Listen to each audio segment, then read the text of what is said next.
खुदा की परिभाषा हुवल अव्वल वल आखिर हुवल जाहिर हुवल बातिन वहुवा वकुल्ल शैइन अलीम।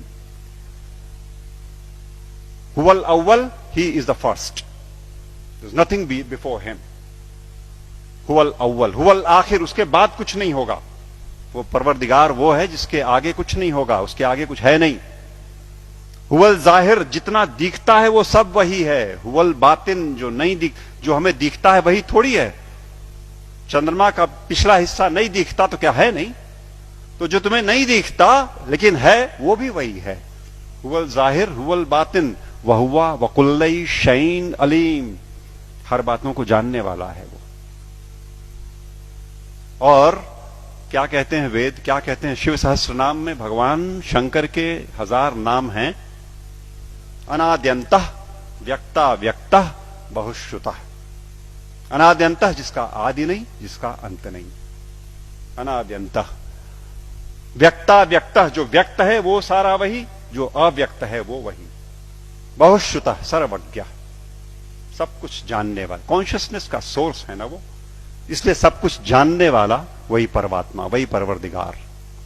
और Bible, I am the alpha and the omega, I am the alpha and the omega, I am the first and the last. किससे लड़ रहे हो और क्यों लड़ रहे हैं? हम क्यों नहीं कोर में जाते और उन एक बातों को देखते जो एकदम एक तरीके से डिफाइन करता है उस परमात्मा को, और उसको छोड़ करके हम छिलकों पे लड़ाइयां लड़ रहे हैं। गूदे छोड़ करके हम छिलकों पे लड़ाइयां लड़ रहे हैं, जाने गंवा रहे हैं, दुकानें जलाते हैं, शहर फूंक देते हैं, और अपने इस देश की और आसपास के पड़ोसी देशों में भी तबाहियां कटी हुई हैं छिलकों की लड़ाई पे।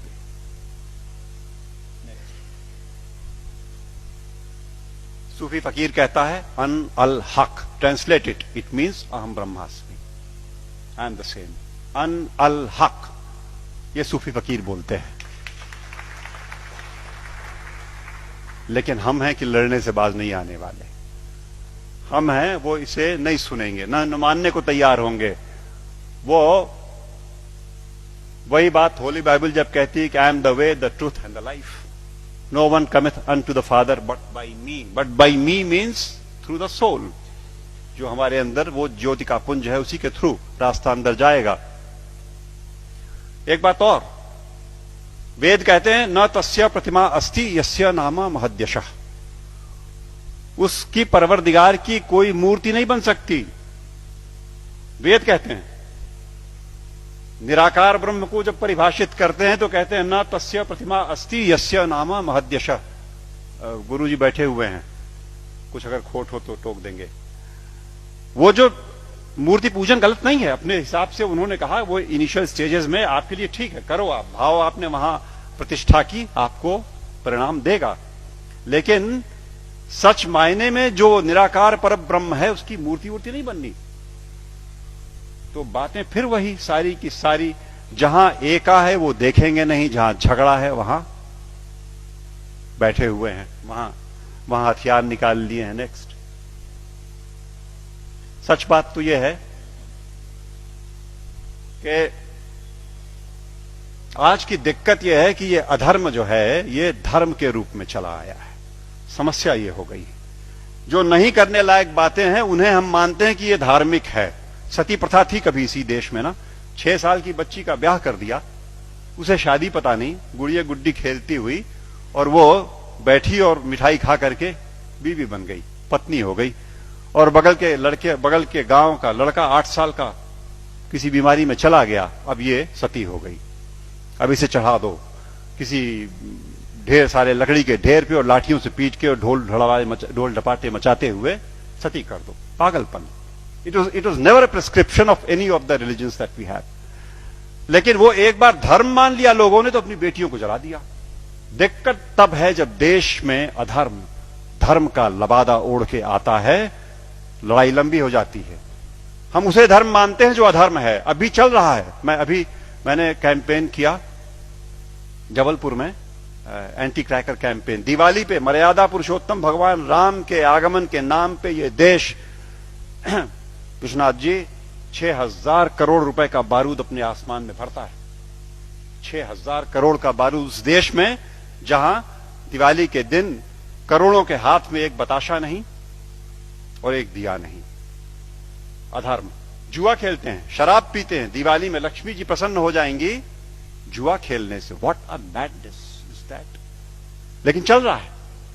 अधर्म जब धर्म का लबादा ओढ़ के घुसेगा समाज में तो निकाले नहीं निकलेगा आसानी से, और अगर वो निकलेगा आपके प्रयास से। आप जगे हुए लोग हैं, आपके प्रयास से जाएगा। राह चलतों के प्रयास में से वो बात नहीं आनी, वो समझ ही नहीं सकते। या आप सुन तो रहे हो, आप शायद समझ भी जरूर रहे होगे। इस देश का एक बड़ा हिस्सा इन बातों को न सुन पाएगा न समझेगा। धैर्य नहीं उसके पास, समझ भी नहीं उसके पास। और आवश्यकता इस बात की है कि अधर्म जब धर्म का लबादा ओढ़ के आए तो पहचान के इग्नोर कर दो। लड़ाई नहीं लड़नी, आवश्यकता नहीं उससे लड़ाई की। It only needs to be ignored and probably that will do the trick next.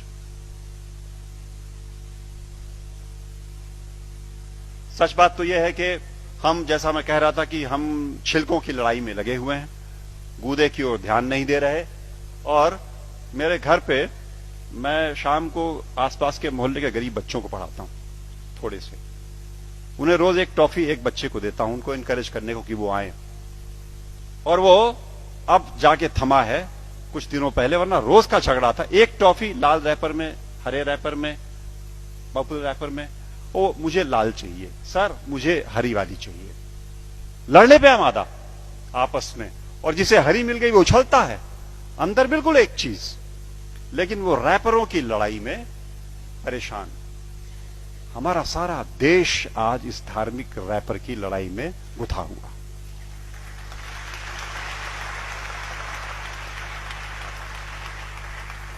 और यकीन मानो आपकी वो परवरदिगार ऊपर से देखता होगा तो बड़ा हंसता होगा। ये मनुष्य मेरा इंटीग्रिटी और मेरा कंपैशन लेकर के पृथ्वी पर मेरे नुमाइंदे बन करके इन रैपर्स में उलझे हुए लड़ रहे हैं। और ये मेरे घर की छत के बच्चे तो चलो खाली आवाज कशी करते हैं, यहां तो चाकू लगा देते पेट में, यहां तो जान मार देंगे, दुकानें जला देंगे, शहर लूट लेंगे। उन रैपर्स की लड़ाई में कब तक चलेगा मित्रों? सच बात तो यह है, मैं हल्का महसूस कर रहा हूं आज आपके बीच में ये बातें कह करके। मैंने ये बोझ उतार करके आपके कंधे पे डाला। आज मैं अकेला था ये बात बोलने को। आज के बाद आप सबके ऊपर ये जिम्मेदारी है कि आप एक बार रुको, ठहरो, सोचो, जागरूक हो और जागरूक करो औरों को, वरना ये देश की तबाही ऐसे ही चलती रहेगी। नेक्स्ट।